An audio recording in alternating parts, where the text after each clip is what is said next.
이강민의 잡지사 9월호 9번째 페이지. 마치 숫자 세는 법을 배우다만 아기처럼 하나만만 반복하는 남자. 베이비페이스 숭실사이버대 환경안전공학과 교수로도 활동하고 계신 곽지식 작가와 함께합니다. 어서 오세요. 안녕하세요, 곽지식입니다. 여러분, 만약에 하루아침에 이 땅에 0, 1, 2, 3, 4, 5, 6, 7, 8, 9 숫자가 사라져버린다고 하면 여러분은 하루를 무사히 보내실 자신이 있으신가요? 오늘 이 시간에는 우리의 삶에 없어서는 안 될 숫자에 대한 이야기를 또 곽지식 작가와 함께 나눠보도록 하겠습니다. 작가님, 일단 수와 또 수를 세는 숫자라는 개념은 언제부터 시작됐다고 봐야 될까요? 굉장히 오래전부터 시작이 되었을 것입니다. 최근 들어서 이제 동물들도 숫자의 개념을 갖고 있다. 이런 연구들이 계속해서 나오고 있거든요. 심지어 2019년에 호주의 RMIT라는 대학의 연구진이 중심이 돼서 조사한 바에 따르면 네. 꿀벌도 상당히 이제 숫자를 이해하는 것 같다. 꿀벌이? 예, 뭐 이거 저기 갈로아 선생님께 이 논문 도대체 어느 정도 대단한 건지 한번 좀 여쭤보시면 잘 알려주시겠죠. 예. 그래서 꿀벌조차도 기본적인 수에 대해서는 감이 있다라고 할 수 있는 정도니까 사람은 뭐 사실은 문명의 발생 이전부터 숫자, 수에 대해서 어느 정도의 생각은 하고 있었을 것입니다. 근데 이제 기술이 발전하고 문명이 발전하면서 숫자에 대해서 여러 가지 인식들이 뭐 많이 생겨났겠지요. 네. 한자 문화권, 그러니까 동아시아권에서는 아예 우리가 글자라고 생각하는 거, 문자라고 생각하는 거. 그러니까 문자의 탄생이 어떻게 보면 문명이라는 말도 그럴 문자로 시작하니까요. 어떻게 보면 문자의 탄생이 문명의 탄생과 굉장히 직결되어 있다. 뭐 이런 식으로 생각을 해볼 수도 있는데 네. 문자의 시초가 사실은 숫자부터 시작된 게 아니냐라는 뭐 이런 설이 예전부터 뭐 이거 아직 뭐 과학적으로 연구돼서 나온 설까지는 아니지만 가끔 그런 말이 이제 전설 비슷하게 오락가락하는 때들이 있었습니다. 그렇습니까? 사실은 이제 어린이들한테 글자를 가르쳐 줄 때도 뭐 기역 니은 디귿 리을 뭐 가나다라 마바사 한글을 완전히 다 깨우치기 전에 아라비아 숫자부터 일단 먼저 알고 가게 되는 경우도 그렇죠. 꽤 있거든요. 일단은 외울 게 10가지밖에 안 되기 때문에 그거부터 먼저 알게 되는 경우가 꽤 있거든요. 그래서 아닌 게 아니라 이런 동아시아권의 예로부터 내려오는 여러 가지 이야기들 중에 보면 결승이라고 해가지고 결승이라는 말은 승은 이제 포승줄 이런 거 할 때 쓰는 이제 줄, 밧줄 이런 뜻이고요. 결은 이제 묶는다라는 뜻이거든요. 그래서 이제 밧줄을 묶는 표시라는 게 이제 결승인데 예를 들어서 누가 나한테 뭐 사과를 5개를 빌려갔다. 그럼 쟤한테 사과 몇 개 빌려줬는지 기록을 해놔야 되잖아요. 그렇죠. 근데 문자가 개발되기 전에는 5개 빌려주었다라는 걸 표시하기 위해서 밧줄에다가 매듭을 5개를 지어가지고 쟤한테는 5개 빌려줬지 이런 거를 표시를 했다. 뭐 그런 과거가 있었다라는 뭐 전설 비슷한 신화 비슷한 이런 이야기가 있거든요. 그래서 그런 매듭을 지어가지고 뭔가 지식을 기록에 남기는 것 이런 것이 어떤 문자의 시초가 아니었겠느냐. 뭐 이런 식의 생각이 꽤 퍼져 있었습니다. 그래서 그 말이 맞다면 문자 중에서 가장 먼저 개발된 것이 어떻게 보면 이 수를 표시하는 숫자였을 것이다. 뭐 이런 상상도 해봄직은하죠. 조금 더 좀 여러 가지 자료가 많이 남아있는 조금 더 진지하게 해볼 수 있는 이야기로는 어떤 것이 있냐면 우리 지금 현재 21세기에는 뭐 21세기뿐만 아니라 20세기 근대 이후에는 이제 숫자, 수학이라고 하면 뭐 과학이나 기술을 위해서 여러 가지를 논리적으로 따질 때 혹은 뭐 상거래나 경제학을 위해서 체계적으로 뭔가를 분석할 필요가 있을 때 그럴 때 쓰는 게 이제 숫자지 않습니까? 그렇죠. 그런데 한 2, 300년 전 조선시대로만 거슬러 올라간다고 조선시대 후기로만 거슬러 올라간다고 하더라도 사람들이 수라고 했을 때 제일 먼저 떠올리는 것은 그런 과학이나 기술이나 경제나 돈 계산이 좀 아니었습니다. 그럼 뭐죠? 우리가 그런 말 많이 쓰잖아요. 재수가 없다. 오늘은 운수가 좋구나. 뭐 이런 말 많이 쓰잖아요. 재수, 운수 할 때 운수의 운은 뭐 운이라는 뜻이고 재수의 재는 뭐 재물, 재산, 뭐 돈 벌 거 뭐 이런 거는 이제 재수할 때 재물 재자, 곽재식 할 때 재자도 이상하게도 그 재자인데요. 재물 재자인가요? 근데 왜 이렇게 저는 항상 쪼들리면서 따라가지 않나요? 저는 근데 그에 비해서는 좀 쪼들리면서 사는 것 같아요. 뭐 말년에 연금을 좀 두둑히 받으려고 그러는데. 식은 뭐죠? 식은 심을식자입니다. 심을식자. 재물을 재산을 심으라는 뜻인데 그럼 수학을 안 하고 심기만 하는 건가? 심는 거지. 그래서 그런 거를 예전에는 안 떠올리고 재수, 운수할 때 그 숫자가 무슨 숫자인지 아십니까? 바로 수학, 숫자라고 할 때 숫자입니다. 수수. 그래서 옛날 사람들은 수학, 숫자 이런 거 하면 수 이런 거 하면 제일 먼저 그러니까 옛날 사람들이라는 게 한 조선 후기 사람들 혹은 그 이전 사람들은 재수, 운수 이런 거를 제일 먼저 떠올렸어요. 구설수. 그 수하고도 같은지 모르겠는데 아마 같을 것 같아요. 예. 예, 느낌상 같은 느낌입니다. 왜냐하면 9수 할 때 그때도 아홉수, 그렇죠. 그 예, 숫자거든요. 그렇죠. 그래서 예. 옛날 사람들은 그 뭔가를 계산하는 능력 이런 게 운수, 미래를 내다보는 거하고 되게 관련이 깊은 그런 거라고 생각을 했어요. 그래서 지금은 수학이라고 하면 우리 학교에서 공부하는 그 수학을 다 떠올리지만 네. 정말 200년 전에 조선시대로 돌아가가지고 누구는 수학에 뛰어나다라고 이야기하면 뭐 그 사람은 점을 잘 친다는 얘기인가? 운수를 잘 봐준다는 얘기인가? 라는 식으로들 생각을 했었을 것입니다. 예. 예를 들어서 조선왕조실록 1398년 음력 8월 26일 기록에 보면 조선이 건국이 될 때 태조 이성계를 도와가지고 온갖 계책을 잘 세우고 온갖 작전을 잘 짰던 인물로 정도전이라는 사람이 있었죠. 예. 이 정도전이라는 사람 고려시대 때부터 벼슬을 했던 사람인데요. 예. 이 사람이 과거 시험에 합격해가지고 고려 조정에 들어와가지고 처음으로 맡았던 역할이 선생님이었습니다. 교수였어요. 선생님이요? 네, 다른 어떤 학생들, 다른 인재들을 네가 잘 교육하는 역할을 해라. 그 역할을 정도전이 맡은 걸로 자신은 공직 생활을 시작했던 사람이었거든요. 네네. 뭐 그거 하다가 열받아가지고 혁명을 일으키려고 생각을 했나? 아니 그걸로 시작을 했어요. 예. 근데 처음 가르쳤던 책이 뭐였느냐에 대해서 방금 말씀드렸던 그 조선왕조 실록에 기록이 남아 있는데 네. 태일산법이라고 하는 책을 가르쳤다라고 되어 있습니다. 예. 산법의 산자가 이제 산수, 계산. 뭐 계산 그때 산자거든요. 네네. 근데 태는 클태자고 일은 한일자 첫 번째라는 일자예요. 예. 그래서 태일산법이라고 말을 들으면 약간 약간 1학년 수학책 내지는 예. 산수의 ABC 약간 이런 느낌이 드는 제목이지 않습니까? 그러네. 태일산법이라는 제목이 예. 분명히 태일산법이라는 이 책에 뭔가 계산하는 내용도 계산하는 방법을 가르쳐주는 내용도 많이 들어 있었을 거거든요. 그런데 태일산법이라는 책의 결과론적인 목적은 뭐냐면 그렇게 계산하는 법을 잘 배운 다음에 그걸 이용해가지고 뭔가 운수를 점치는 정말. 미래를 내다보는 거를 위한 기초를 쌓는 책이 태일산법이었습니다. 네. 생각을 해보면 우리나라에서 무슨 점을 친다라고 하면 누가 뭐 몇 년 몇 월생이냐 이런 걸 따지면서 그 간지라는 걸 따지죠. 예. 뭐 갑자, 을축, 뭐 병진 뭐 이런 거 해가지고 그 해가 사실은 뭐 갑자년인데 네가 뭐 몇 번째 태어났으니까 뭐 하고 뭐는 며칠 차이고 이런 걸 따져가지고 네. 사람들이 운세를 알아내잖아요. 네. 그러면 그 해가 간지가 뭔지 그때 그 날짜가 무슨 뭐 다축이면 진사오면 무슨 동물에 해당하는 날인지 이런 거를 따지려면 사실 계산을 잘해야 되거든요. 그러니까 우리나라에서 운수를 따지는 여러 가지 기술들이 사실은 계산하고 굉장히 관계가 깊기는 깊었습니다. 그렇구나. 그렇다 보니까 옛날 사람들이 이 태일산법 이런 제목으로 책을 지어서 가르치면 그게 이제 계산하는 방법에 관한 책이기도 하면서 사실은 운수를 점치는 것에 관한 책이기도 했다라고 볼 수가 있겠죠. 예. 그래서 정도전은 사실은 수학 선생님, 수학 교수 출신으로 처음 공직 생활을 시작했던 사람이고 아마도 모르긴 해도 이런 걸 가르친 사람이니까 수학에도 꽤나 뛰어났을 거예요. 분명히. 최소 산수는 잘했겠죠. 예. 아마 왜냐하면 고려 시대만 해도 수학 수준이 상당히 높았거든요. 그렇습니까? 그래서 꽤 심오한 수학도 알았을 가능성이 상당히 있습니다. 그래서 아마 정도전이 21세기에 이런 평화로운 시대에 태어났다면 수학이나 과학에 뛰어나가지고 그런 쪽으로 굉장히 뛰어난 업적을 보이는 그런 사람이 됐을지도 모를 노릇이지요. 그런데 이 태일산법이라는 책의 내용을 좀 그 예상하게 해주는 그런 기록이 조선왕조실록의 한참 뒤에 보면 또 다른 부분에도 실려 있는 게 있거든요.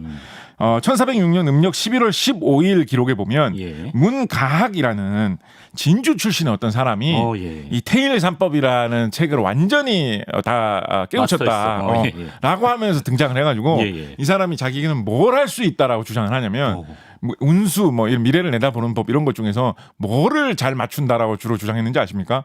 요거 의외면서도 듣고 보면 또 좀 묘합니다. 어떤 거를 잘 맞춘다고 했을까요, 특히?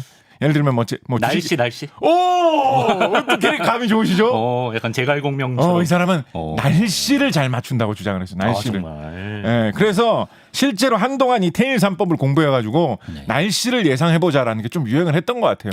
왜냐면 한 세대 정도 세월이 흐른 조선의 세종 임금 시기에 세종 임금이 좀 과학적이고 두뇌가 좀 밝은 분이시지 않습니까? 그렇죠. 그래서 이분이 뭐라고 지시하는 내용이 조선왕조실록에 실렸냐면 앞으로 태일산법을 공부하는 사람들은 하늘의 별이나 기상이나 날씨를 과학적으로 측정하는 그 부서에 네. 그 부서에서 태일 3법도 공부하라고 해라 라고 시키거든요. 기상청. 예, 그러니까 예. 지금도 일기예보를 할 때 그런 여러 가지 기상 자료, 뭐 온도, 기압, 습도 이런 거 측정한 거를 다 컴퓨터에다 입력을 해가지고 복잡한 수학 계산을 이용을 해서 날씨를 예상하는 그런 방법을 현대 일기예보에서도 사용하고 있지 않습니까? 예. 그러니까 옛날에도 물론 지금 일기예보하는 방식하고는 많이 달랐겠죠. 좀 더 주술적인 그런 운수에 좀 치중하는 방식이었겠죠. 네. 그렇지만 세종 임금 정도 되는 그런 사람이면 그거를 보면서도 이거 이렇게 뭐 계산을 하지만 그래도 좀 과학적인 측정 결과하고 맞춰봐야지 이거 뭐 제대로 일기예보를 할 수가 있지라는 생각을 할 수준에 도달했던 적도 있었다라는 거죠. 이런 걸 보면 좀 신기하다는 생각도 들면서 문과학을 배출한 네네네. 경상남도 진주 이런 곳에서 예. 우리가 약간 우리나라 일기예보의 본고장이다. 이런 거를 좀 주장해도 되지 않겠느냐. 진주가요? 예, 뭐 이런 생각도 좀 해봅니다. 네, 알겠습니다. 하나만 좀 더 얘기하면 안 될까요? 안 된다고 한 적 없는데 그렇게. 네, 우리 숫자 이야기를 하기로 했으니까 예. 기록으로 숫자를 기록하는 거, 그러니까 숫자라는 이 기호로 나타내는 거가 어디에서 제일 오래되었느냐라고 한번 좀 짚어보면 네. 전 세계로 이 범위를 넓혀서 네네. 짚어보면 아까 말씀드렸듯이 글자의 탄생하고 숫자의 탄생이 거의 비슷한 시기였을 것 같거든요. 그렇다고 한다면 모든 문명 중에서 거의 제일 앞선 문명으로 흔히 평가되곤 하는 중동 지역 메소포타미아 지역의 고대 수메르 문명 사람들이 만든 숫자가 체계적으로 개발된 숫자 중에서 그러니까 뭐 밧줄 묶어가지고 숫자 나타내고 이런 거 말고 체계적으로 진짜 기호로 기록을 해가지고 계산도 할 수 있는 그런 숫자 중에서는 제일 오래된 것이 아니겠느냐라고 기호가 진짜 좀 그림을 그려놨네. 생각을 해볼 수가 있겠죠. 뭐 바구니 그림 이런 거. 이 수메르 문명 사람들은 쐐기 문자라고 해가지고 쐐기 모양의 그런 도구를 이렇게 찍는 방식으로 도장 같은 걸로 이렇게 찍는 방식으로 글자를 나타내는 방법을 많이 사용을 했었기 때문에 숫자도 좀 그런 모양인 게 많습니다. 약간 V자 모양 비슷하게 좀 이렇게 삐죽한 거 이런 걸 하나 찍으면 그게 이제 1이라는 뜻이고 그거를 뭐 왼쪽 방향으로 돌려서 찍거나 오른쪽 방향으로 돌려서 찍으면 뭐 5라는 뜻이라든가 뭐 이런 식으로 나타내는 방식으로 숫자를 개발을 해서 사용을 했지요. 예. 여러 가지 숫자들이 뭐 문명권마다 언어권마다 다들 개발돼서 많이 사용이 되었었는데요. 뭐 우리나라에서 사용하던 옛날에 우리나라는 한문 사용하지 않았습니까? 예. 그래서 한문에서 사용하는 한일자, 두이자, 석삼자 이런 것도 따지고 보면 다 이제 숫자죠. 그죠? 태일 3법에도 그런 식으로 적은 거죠? 뭐 그렇죠. 한일자 이런 식으로. 그럼 그거 질문해 주신 김에 네. 그게 참 진짜 오묘한 게 있는데 네. 말씀하시죠. 이거 이야기하면 시간 다 갈 것 같은데 근데 오늘 뭐 숫자 얘기하기로 한 날이니까요. 예, 얘기합시다. 예. 그래서 뭐 로마 같은 경우에는 우리 이제 로마 숫자라고 하는 거 주로 이제 현대 사회에서는 주로 이제 영화 1편, 2편, 3편을 사용할 때 그런 용도로 이제 많이 사용되고 그 외의 용도에서는 거의 사용되고 있지 않은 뻐꾸기 시계. 뻐꾸기 시계 뭐 뻐꾸기 시계. 그 뻐꾸기 시계 있으면 이제 약간 좀 오래된 느낌 나는 그런 거죠, 그죠? 그래서 그런 숫자도 사용을 했었고 뭐 I자 모양이 3개가 있으면 3인 거고 V자 모양 같은 게 하나 있으면 그게 이제 5를 뜻하는 거고 뭐 그런 게 나와서 사용됐었던 적이 있었죠. 네. 그러다가 수학이 고대에 굉장히 발달했던 그런 지역으로 인더스 문명권 지역, 지금의 인도 지역이 수학이 굉장히 딴 나라에 비해서 많이 일찌감치 빨리 발달한 그런 경향이 있습니다. 그래서 인도에서 지금의 흔히 우리가 아라비아 숫자라고 부르는 거 그거의 원형이 되는 숫자가 상당히 고대에 인도에서 이게 탄생을 하게 됩니다. 인도 쪽에서 그렇습니다. 그래서 딴 나라에서는 생각을 해보세요. 아라비아 숫자로 더하기 빼기 하면 자릿수 맞춰가지고 이렇게 계산하고 뭐 이렇게 숫자가 크면 앞자리에서 뭐 빌려와가지고 이렇게 하고 하는 거 초등학교 1, 2학년들도 배우잖아요. 그죠? 그렇죠. 예. 그렇게 하면 진짜 큰 수의 덧셈 뺄셈도 다 할 수 있습니다. 그죠? 그렇죠. 예. 아라비아 숫자 얼마나 편리합니까? 인도 사람들은 그거를 개발해서 쓰고 있었는데 로마 숫자에서 예를 들어서 8을 쓰려고 한다라고 하면 V자 모양 하나 쓰고 옆에 I자 모양 3개를 써야 돼요. 그러니까 칸을 하나 둘 셋 4칸을 차지하잖아요.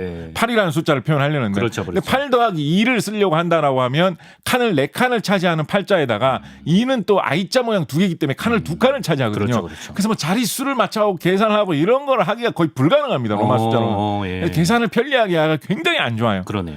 다른 나라 숫자들도 인도에서 개발된 숫자들 말고는 다들 그런 식으로 자릿수 맞춰가지고 쉽게 계산하는 이런 걸 하기가 되게 안 좋았거든요. 그래서 인도가 되게 독보적으로 이런 좋은 숫자를 만들어서 수학이 되게 빨리 발전할 수 있는 그런 배경이 있었습니다. 근데 요거를 보고 유용하겠다 라면서 빨리 배워가지고 여러 가지 목적으로 실용적으로 많이 활용했던 민족들이 있었으니 바로 인도 바로 옆에 있는 이 중동 지역을 차지하고 있던 중세 시대의 이 아라비아인들이 이슬람교 문화를 퍼뜨리면서 인도까지 접한 다음에 다음에 예. 저 옆 나라 인도 사람들 진짜 편리한 숫자를 쓰는데 라고 하면서 그 인도 숫자를 많이 들여와가지고 예. 굉장히 실용적인 목적으로 많이 활용했어요. 특히 아라비아라고 하면 아라비아 상인이 되게 유명하지 않습니까? 그렇지요. 예. 아라비아 상인이 뭐 신라까지 찾아와가지고 그게 뭐 처용의 전설로 남았다 뭐 이런 이야기도 우리나라 알려져 있지 않습니까? 예. 상거래를 많이 한 사람들이기 때문에 상거래를 잘하려면 돈 계산이 빨라야 되거든요. 그렇죠. 딴 나라 사람들은 그거 그냥 지금 1,000만 원에 지금 넘기지 마시고 대신에 지금 1,900만 원에 넘기시고 그럼 대신에 제가 좀 이따가 그거를 뭐 이자를 얼마를 쳐드려가지고 3년 후에 100만 원은 요만큼 뭐 200만 원으로 대신 드릴 테니까 그렇게 하면 더 이익이잖아요. 그런 식으로 말하면 저게 이익인 거야, 뭐 불리한 거야. 계산을 빨리 해야지. 그렇죠, 특히 그렇죠. 막 경매를 하면서 3원이요, 5원이요, 7원이요, 10원이요, 자 낙찰 뭐 이런 거 하고 있을 때 계산이 빨라야지 이익을 볼 수가 있거든요. 예. 그러니까 아라비아 상인들이 인도의 이 숫자를 배워가지고 엄청나게 재미를 봤습니다. 참고로 이 인도의 숫자를 아라비아 문명권에 이슬람 문명권에 퍼뜨려야 된다라고 적극적으로 주장하면서 공을 세운 인물이 지금의 우즈베키스탄 지역에서 출생해가지고 아랍권에서 활동을 했던 알콰리즘이라는 인물인데요. 처음 들어보는데. 알콰리즘이가 카리즘이 들어본 것 같아요. 알콰리즘이가 뭘 되게 잘했을까요? 지금 알콰리즘이의 이름을 딴 것 중에 우리에게도 굉장히 소중한 게 있습니다. 화학. 아닙니다. 아니야. 지금 우리라는 게 우리 잡지사가 우리가 실버 버튼 맞는데 이 알콰리즘의 유산이 굉장히 중요하게 작용을 실버 했습니다. 버튼이요? 알콰리즘의 이름을 딴 거 덕분에 우리가 실버 버튼 달성할 수 있었다. 그게 뭐야? 뭘까요? 알콰리즘의 이름을 딴 거 바로 알고리즘입니다. 알고리즘. 야, 기가 막히네. 알콰리즘이가 뭐 숫자를 계산하는 방법, 어려운 문제를 푸는 방법을 체계적으로 정리해가지고 책을 내고 이런 걸 잘했기 때문에 그것을 알콰리즘의 이름을 따서 알고리즘이라고 부르게 된 거죠. 그래서 알고리즘이 사실은 우즈베키스탄 지역 출신의 사람의 이름을 딴 이 아랍어에서 나온 말입니다. 참고로 우리나라 대통령이 그래서 우즈베키스탄 방문했을 때 괜히 그런 거 막 들먹였던 적도 있어요. 우리나라가 IT 산업이 발전했는데 알콰리즘의 나라 우즈베키스탄과도 뭘 할 수 있지 않겠느냐 이런 얘기 한 적도 있어요. 지식 채널 많이 보시나 근데 그분이 이런 뭐 알고리즘 이런 것도 하셨지만 한편으로는 이 인도의 숫자를 아라비아로 가져오는데도 성공을 했다라는 것입니다. 그리고 이 아라비아에서 많이 활용하던 숫자를 또 이 중동권 아라비아하고 가까이 있는 유럽에 전파가 되면서 유럽 사람들이 야, 이게 로마 숫자보다 훨씬 편하잖아. 그래가지고 급격히 확산이 되면서 전 세계에 이제 기초가 돼가지고 아예 아라비아 숫자라고 부르는구나. 아라비아 숫자라고 아예 부르게 됐었는데 유럽에서는 이 아라비아 숫자를 퍼뜨리는데 크게 이제 활약한 인물로 이탈리아인으로 제가 알고 있는데 피보나치 수열 뭐 이런 걸로 가끔 중고등학교 때 들어보신 적 있으신지 모르겠습니다만 이분이 아라비아 숫자를 유럽에 퍼뜨리는데도 큰 공을 세우신 분입니다. 자, 근데 이게 진짜 이상하고도 신기하고도 재밌는 게 뭐냐면 아라비아 숫자는 그렇기 때문에 전 세계 공통이거든요. 뭐 인도를 가나 중국을 가나 일본을 가나 유럽을 가나 뭐 미국을 가나 숫자는 다 아라비아 숫자로 쓰기 때문에 뭐 물건 가격 같은 거 이런 거는 다 알아볼 수 있단 말이에요. 그래서 가격표 같은 게 붙어 있으면 그 나라 말을 몰라도 이게 얼마구나라는 건 아라비아 숫자로 적혀있기 때문에 다 알고 있단 말이에요. 그런데 너무나 이상하게도 아라비아에서는 지금 현재 아라비아 숫자를 쓰지 않습니다. 그러니까 모양이 체계는 아라비아 숫자 체계예요. 근데 아라비아 그쪽 지역에서는 과거에 자기들이 도입해서 쓰던 그 아라비아 숫자 있죠.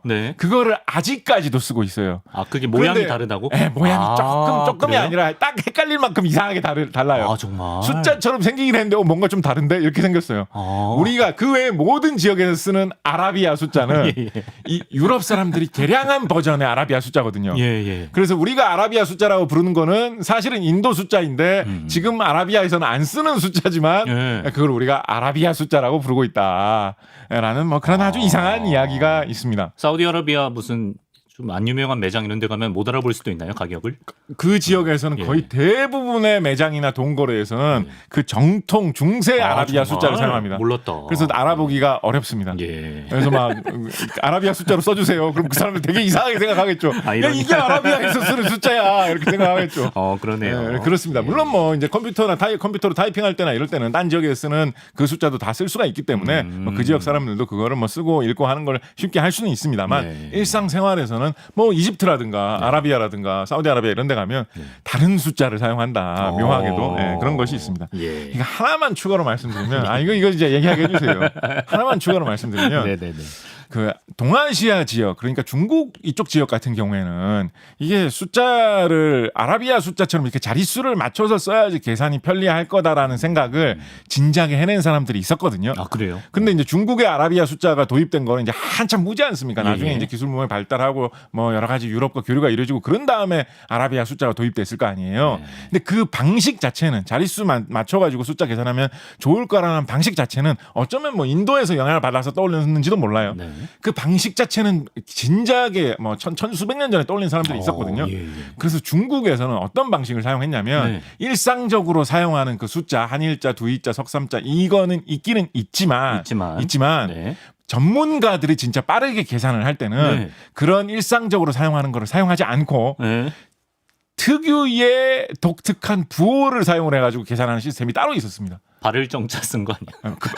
근데 그 비슷하게 했어요, 진짜로. 왜냐하면 발을 정자 하나 하면 네. 다섯 개 오를 표현할 수가 그렇죠, 있잖아요. 그렇죠, 예. 그런 비슷한 방식으로 나무 짝대기를 여러 개를 준비를 해가지고 짝대기 하나는 숫자 하나, 짝대기 두 개는 숫자 두 개, 뭐 예. 짝대기 뭐 네 개를 늘어놓고 빗금으로 가로질러가지고 짝대기를 예. 놓으면 그게 뭐 발을 정자라는 뜻이고 뭐 이런 식으로 짝대기를 여러 개를 늘어놓은 그런 간단한 모양으로 숫자를 표현하는 별도의 방식을 따로 개발을 했어요. 예. 그리고 그거는 이 네모 칸을 질러가지고 네. 자릿수를 맞춰서 계산하는 아라비아 숫자를 계산하는 방식하고 되게 비슷한 방식으로 계산을 했습니다. 그러니까 원고지처럼 한 칸에 하나 넣어 그렇습니다. 예, 그리고 그거를 빨리 계산을 하기 위해서 그렇게 왜 우리 뭐 뺄셈이나 곱셈 이런 걸 하려고 하다 보면 예, 예. 뭐 옆에 숫자를 빌려주고 뭐 이렇게 해야 되니까 네. 5가 숫자 하나를 빌려주니까 4로 변하고 해서 뭐 네. 이렇게 빗금을 긋고 4로 고쳐 쓰고 이런 걸 하잖아요. 예, 예. 근데 옛날에 붓글씨로 이렇게 쓰면서 그렇게 하기는 좀 힘들단 말이에요. 그래요? 그래서 이런 전문가들이 이렇게 짝대기 숫자로 계산을 할 때는 네.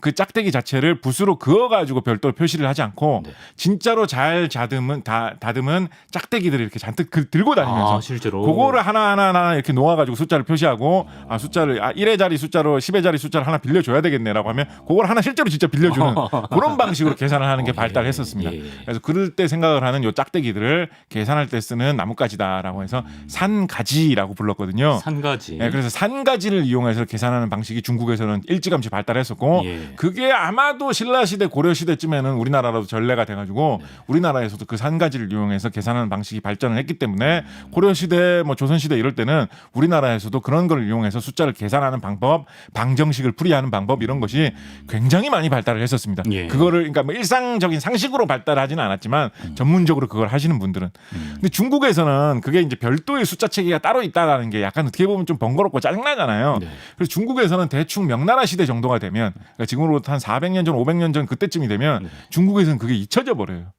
그 아라비아 숫자하고 비슷했던 그 뛰어난 시스템이 왜 중국에서는 사라져 버려요. 왜 그랬어요? 왜냐하면 그 별도의 그런 기술로 따로 알아야 되는 거잖아요. 그래서 그게 잊혀져 버려요 중국에서는. 예. 근데 조선 시대에는 그게 그대로 남아서 보존이 됐었거든요. 아 그래요? 그래서 조선 시대에는 중국에서도 사라진 산가지를 이용해서 아라비아 숫자하고 비슷한 방식으로 빠르게 계산하는 방법이 상당히 오랫동안 보존되어 있던 그런 독특한 시대가 한 200~300년 유지되었던 그런 시절이 있었습니다. 그렇군요. 물론 뭐 그러다가 나중에는 중국에 유럽 사람들이 와가지고 뭐 짝대기로 하지 말고 그냥 아라비아 숫자로 하세요. 그래서 이제 결국은 다시 또 역전되게 되는데 예. 그런 묘한 시절이 있었습니다.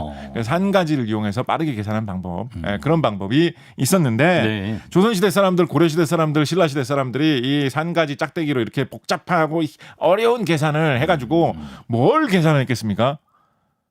뭘 계산했을까? 아까 얘기했었잖아요. 운수. 네, 운수를 주로 계산했어요. 그런 걸로 열심히 복잡하게 계산해가지고 주로 운수를 계산하는 그런 걸 많이 했거든요. 예. 그래서 예. 그 점을 되게 잘 치는 사람, 운수를 되게 잘 보는 사람은 네. 그 산가지를 이용해서 계산하는 방법을 알고 있는 수가 꽤나 많았습니다. 그렇다 보니까 나중에는 그런 운수 보는 사람, 점 잘 치는 사람들은 계산을 할 줄 몰라도 폼으로 그런 산가지 같은 걸 많이 들고 다녔어요. 할 줄 아는 척. 더군다나 이게 나중에는 그 이제 문화가 좀 바뀌어가지고 예. 그걸 계산하는 데 사용 안 하고 그냥 산가지 같은 거 이렇게 내밀면서 이 중에 하나 땡 잡아보세요. 라고 하면 약간 제비뽑기 비슷하게 점을 치는 그런 방식으로도 많이 발전했어요. 예. 그래서 점 치는 방법을 쓰는 그런 사람들의 필수 아이템이 정말로 조선시대까지도 이런 계산할 때 쓰는 이 산가지, 나무 짝대기였거든요. 그래서 그 산가지를 모아놓은 통을 네. 들고 다니는데 예. 누가 야 네가 무슨 점을 칠 줄 알아 아무것도 모르는 놈이 이러면서 방해하는 행패 부리는 사람들이 시장통에서 점 보려고 하면 네. 상가지를 넣어놓은 통을 네. 막 발로 차고 막 이렇게 행패 부리는 놈들이 있었겠죠. 예. 그럼 그걸 보고 뭐라고 말했겠습니까? 산통을 깼다라고 이야기를 했겠죠. 예. 산통을 깨는 게 운수를 보려고 하는데 운수 보기도 전에 그 통 자체를 박살을 냈다 이런 뜻입니다. 진짜 산통 깼네. 예, 특히 이제 그래서 운수 보는 게 얼마나 복잡하고 어렵겠습니까? 여러 가지 과정이 필요한 것이고 네. 또 특히 예전에는 이제 가난한 사람들이 이런 걸로 해가지고 생계를 이어가려는 수가 많았는데 누가 나쁜 놈이어가지고 그 발로 차가지고 그 통을 박살을 내면 얼마나 산통 깨진 기분 들었겠습니까?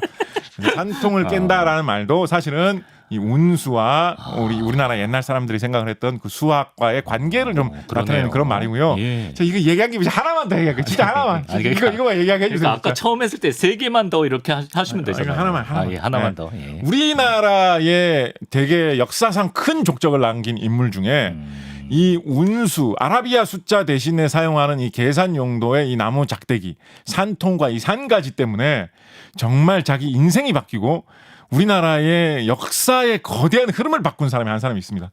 엄청난 큰 일을 친 사람이 한 사람이 있어요. 나 이거 이게 들은 것 없었다면 같은데? 그냥 네. 평화롭게 잘 살았을 텐데. 네. 아 이거 들어보신 것 같으세요? 네. 이것 때문에 진짜 막 자신의 운명도 크게 바뀌고 네. 온 나라의 운명이 다 바뀐 그런 인물이 한 명 있어요. 누구냐? 네. 바로 궁예였습니다. 궁예. 아니요. 제가 들은 거 아니에요. 궁예였습니다. 궁예가? 예. 궁예가 원래는 노비 출신이거든요. 네. 네, 자기 어머니라고 자기가 생각했던 사람. 그러니까 친어머니는 누군지 사실 아무도 모르죠.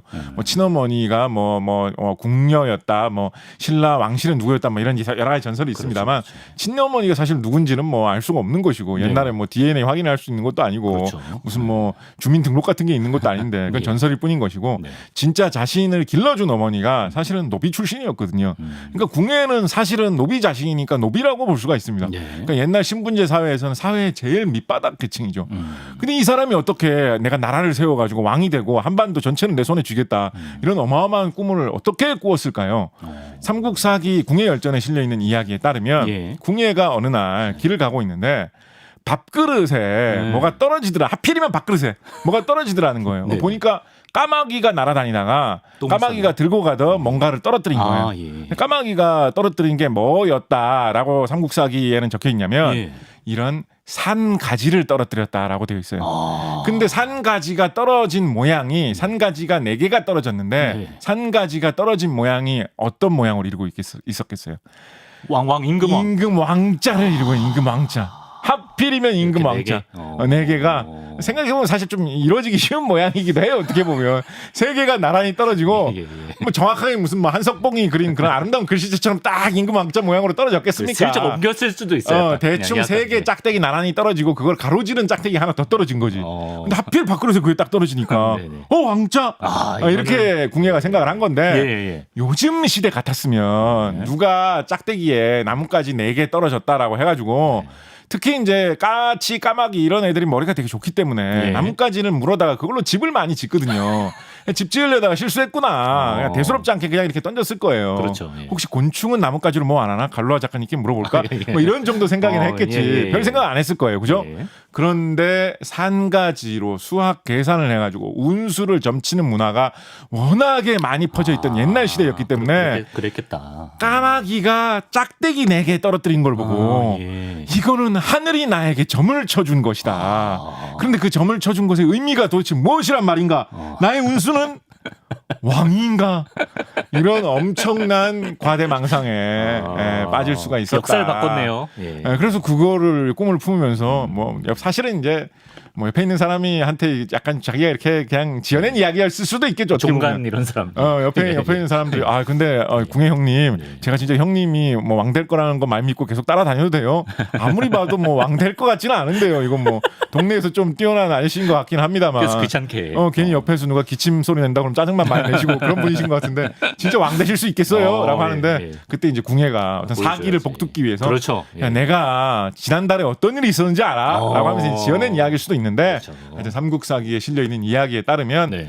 짝대기 4개 까마귀가 떨어뜨린 거 가지고 그것을 자신이 왕이 될 운명이라고 받아들이게 한 그 이유 옛날 우리나라에서 숫자를 표현하던 방법 때문이다. 야. 이렇게 말씀드릴 수가 있겠죠. 예. 이제 편성 시간은 다 채웠는데. 아 벌써요? 어떡하지 이거 첫 번째 질문했는데 진짜 이거 첫 어떻게? 번째 질문밖에 못했네. 어떡하지, 이거 큰일 몇 났네. 번까지 있는 거야? 오늘 막 6번, 7번까지 있는데 어떡하나. 아 어떡하죠? 일단 뭐 하고 싶은 거 얘기 하나 더 풀어주시죠. 마지막으로 하나만. 네, 아 이거 할 게 진짜 이야기 많은데. 그러게.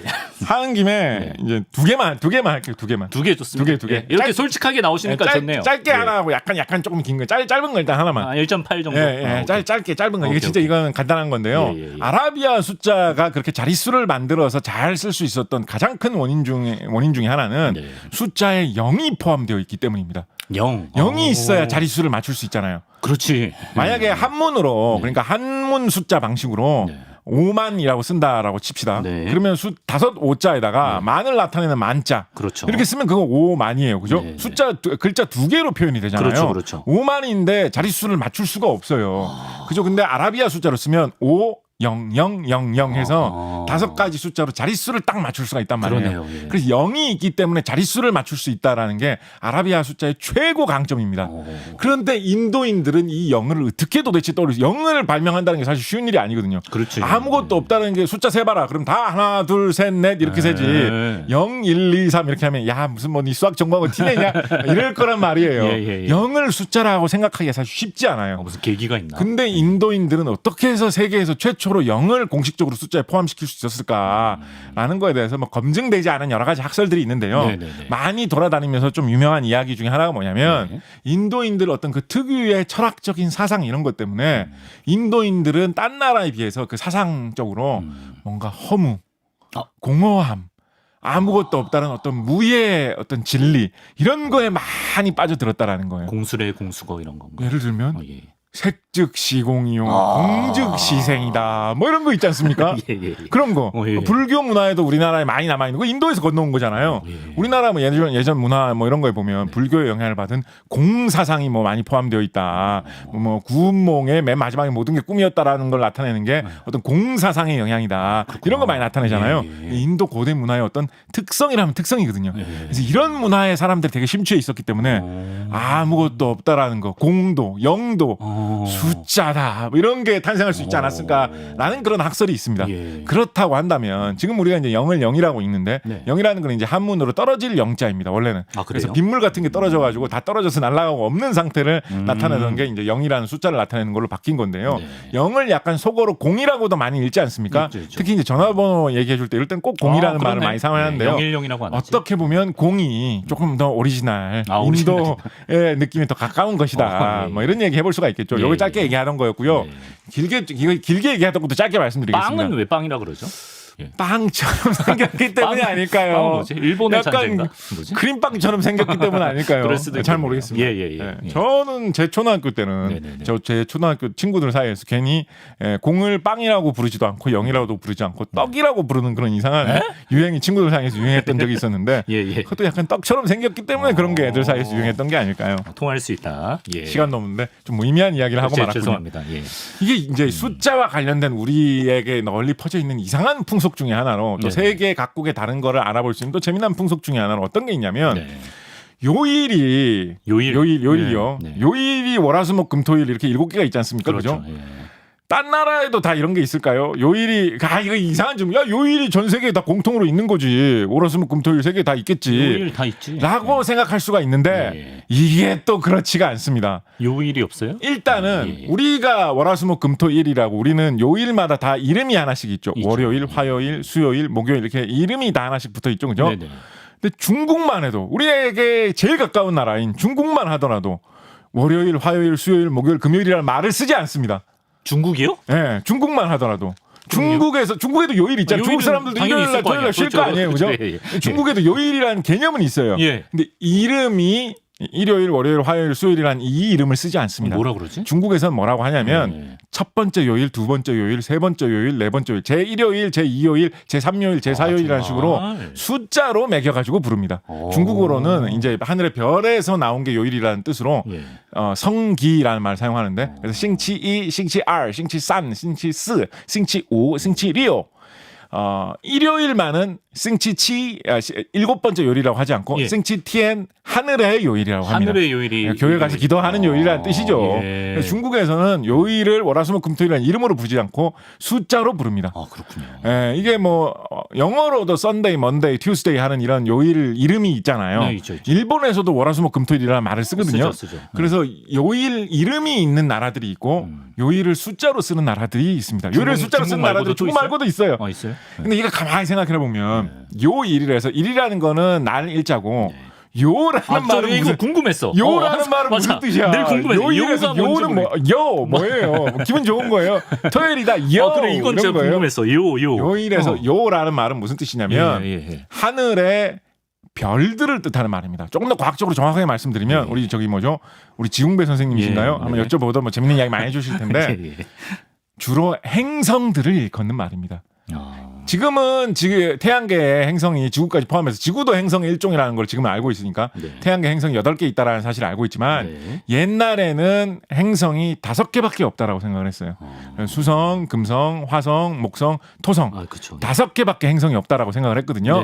그거 5개하고 행성 말고 하늘에 되게 큼지막해 보이는 거 태양하고 달 이거 2개를 합쳐가지고 총 7개의 밤하늘에 중요하게 떠다니는 거를 요일의 이름으로 삼았던 것입니다. 행성. 그러면 화요면 화성이네요, 그냥. 그렇죠. 그래서 일요일, 월요일 말고 행성 이름, 요일 이름이 5개가 있는 겁니다. 옛날 사람들은 행성이 5개가 있었다고 생각을 했기 때문에, 그죠? 그래서 일요일도 태양의 요일이라는 뜻이죠. 월요일도 달의 달 월자니까 달의 요일이라는 뜻이죠. 영어로도 Sunday, 태양의 날이라는 뜻이죠. 월요일도 Monday, 문이 변해서 먼이 된 거거든요. 그래서 달의 날이라는 뜻이 된 것입니다. 옛날 사람들은 이런 하늘의 해, 달, 행성 이런 거를 왜 그렇게 중시했냐면 그런 게 뭔가 다 무슨 신령 같은 거라고 생각을 했거든요. 나를 보호해주는 행성은 화성이니까 화성에게 열심히 기도를 하면 화성의 신령이 나를 보호해 주시겠지 이런 걸 다 생각을 했단 말이에요. 그래서 그런 걸 중시하고 그거에 해당하는 그런 요일도 정해놨었던 것인데 영어로 화요일을 Tuesday라고 하지 않습니까? Tuesday는 게르만 민족 이쪽 계통 신화에서 전쟁의 신이라고 생각했던 티르라는 신의 이름을 따온 것입니다. 그래서 티르의 날이라는 말이 Tuesday가 된 것이에요. 근데 마르스 화성 화성 마르스는 로마 신 중에서 전쟁의 신을 뜻하는 거거든요. 그래서 그런 식으로 다 연결돼 온 것입니다. 그래서 그 문화를 중국에서 한자 문화권에서 이렇게 가져올 때 우리 행성 이름을 따서 미국 사람들, 영국 사람들은 이렇게 이름을 붙였구나. 요일 이름을 붙였구나. 그럼 우리도 우리의 행성 이름을 따서 붙이자라고 해서 화수목금토라는 그 이름들이 나온 것입니다. 예를 들어서 목요일 Thursday이지 않습니까? Thursday 같은 경우에 이 Thur가 뭐겠습니까? Thur가 뭐겠어요? 토르입니다. 토르. 천둥의 신 토르의 날이 바로 목요일, Thursday인 것이죠.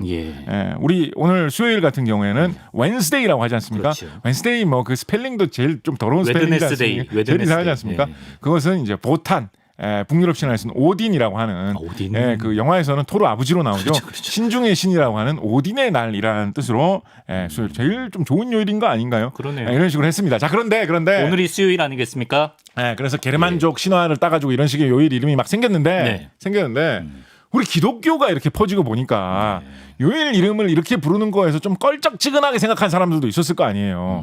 아니 지금 기독교 문화가 이렇게 퍼졌는데 무슨 천둥의 신의 날 이런 게 왜 있어? 베드로데이 이런 걸로 이상하게 생각한 사람도 있었을 거 아니에요. 그죠? 그래가지고 일부 이런 기독교 문화 속에서 그거를 좀 강하게 딴 신들의 흔적을 없애야 되겠다라고 생각한 그런 문화권에서는 이 종교적인 이유 때문에 이 예전부터 게르만 민족이 사용하거나 북유럽 민족이 사용하던 이런 이름들이 날아갔습니다. 그렇군요. 그래서 러시아에서는 러시아 정교라는 그 어떤 독특한 그런 기독교의 갈래를 그분들은 믿죠. 그래서 러시아어로는 마찬가지로 월화수목금토 썬데이 먼데이 이런 말이 없고 월요일이 제1요일. 정확하게 말하면 러시아어로는 시작하는 요일 이런 말을 사용합니다. 월요일이 시작하는 요일, 화요일이 둘째 요일, 수요일 같은 경우에는 중간 요일이라는 말을 사용합니다. 그다음 목요일이 넷째 요일, 그다음에 금요일이 다섯째 요일, 이런 식으로 러시아어로는 이름이 붙어 있습니다. 자 그런데 히브리어로는 아니 히브리어보다 아랍어부터 먼저 하죠. 아랍어도 같은 방식이에요. 아랍어도 이슬람교 믿는 그 사람들이 무슨 뭐 천둥신의 날 뭐 있다고 하겠습니까? 그렇죠, 예. 그래서 이거 아랍어로도 숫자로 되어 있어요. 첫 번째 번째 요일, 두 번째 요일 이렇게 되어 있는데 예. 아랍어 같은 경우에는 어떻게 되는? 야 이런 거 진짜 헷갈리겠죠.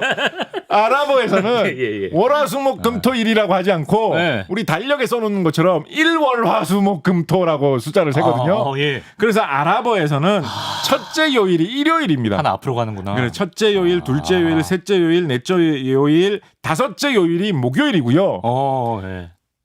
금요일을 안식일이라고 부릅니다. 금요일이 안식일이에요. 금요일, 왜냐면 이슬람교니까. 그렇구나. 이슬람교니까. 예. 그리고 토요일을 네. 여섯째 요일이라고 부릅니다. 안식일은 안 치고 이렇게 건너가는 거죠. 그럼 토요일은 또 맞네. 토요일은 러시아랑도 그렇죠. 맞네. 그죠? 예. 자, 근데 히브리어에서는 그러니까 이스라엘에서는 예. 이 아랍어 방식하고 같은데 네. 이 유대교에서는 안식일이 다르죠.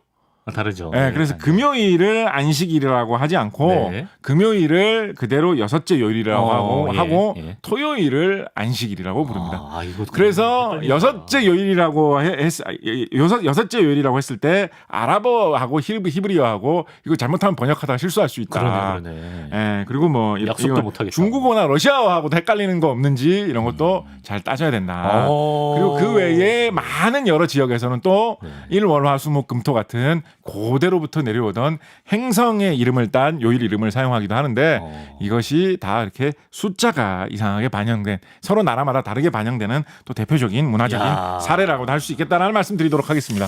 그렇군요. 야, 요일이 이렇게 또 나라마다 또 문화권마다 다른 줄 몰랐네요. 여기까지 오늘은 숫자에 관한 재미난 이야기 나눠봤는데요. 숫자에 관해서 혹시 뭐 궁금증 같은 거 좀 기발한 거 댓글로 많이 남겨주시면 나중에 또 모아서 숫자도 좀 입편해야 되겠네요. 예. 그렇죠. 예. 예. 우리가 2편이라고 말할 수 있는 것도 다 숫자가 있죠. 그렇습니다. 예. 그렇습니다. 여기까지 숫자에 관한 이야기 나눠봤습니다. 곽재식 작가님 말씀 고맙습니다. 감사합니다.